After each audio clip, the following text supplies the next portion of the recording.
হেই বুড়ি, দাঁড়া বলছি, দাঁড়া, নাহলে তোর কপালে অনেক কষ্ট আছে।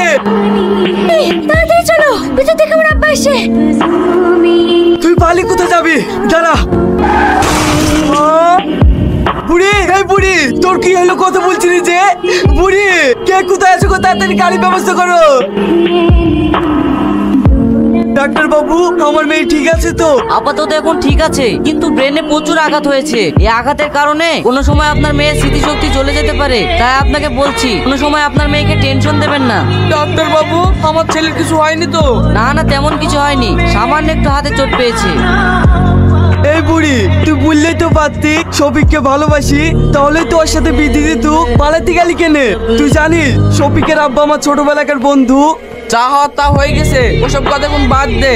বুড়িকে এখন বাড়ি নিস, তারপর একদিন ভালো দিন দেখি ছেলে মেয়ে ধুমধাম করে বিয়ে দেবো। ঠিক আছে, তাই হবে।